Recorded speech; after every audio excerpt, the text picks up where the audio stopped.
Hello in England, doing a very quick video about Chinese scrolls. These scrolls are sold to tourists in the Far East. They're still sold now. Nowadays they're mass produced. Traditionally they were painted in freestyle without the hand touching the paper. They were painted without this rest, like you get in Europe. Sometimes they would use a stick, however. Nowadays they are often printed. This is 100% hand painted, except the seals, which are stamped on.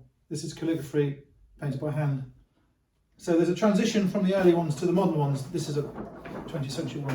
This one here is early 20th century. This one is a combination of printing and painting. So they've printed in black the feathers, which are laborious to paint and hard to get painted in the same size.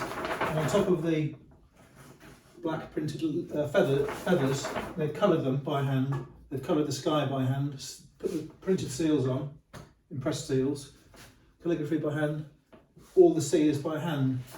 So that one is, again, 20th century, 50-50, half printed, half painted.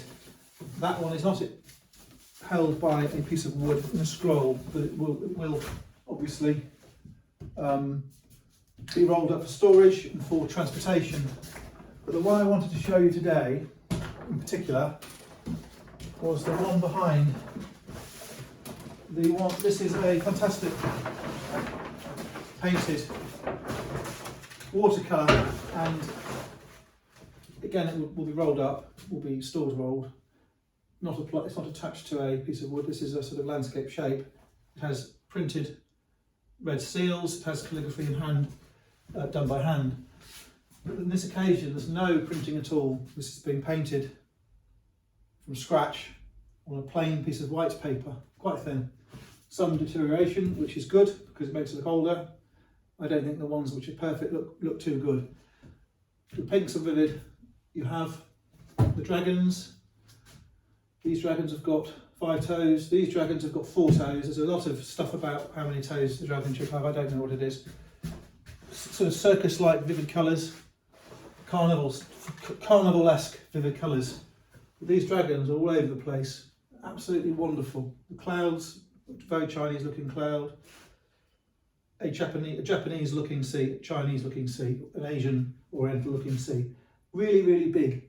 Very bright. You have this interesting thing where the dragon is breathing or beaming onto a sun which is on fire. I don't know what it means, but beautiful thing. We have dozens and dozens of scrolls. And I haven't even looked at them all. And in England, there are mountains of them for sale. The late ones, the 20th century ones, small, are worth very little. But in amongst those, there are some crackers. That one is a cracker. Thanks for looking.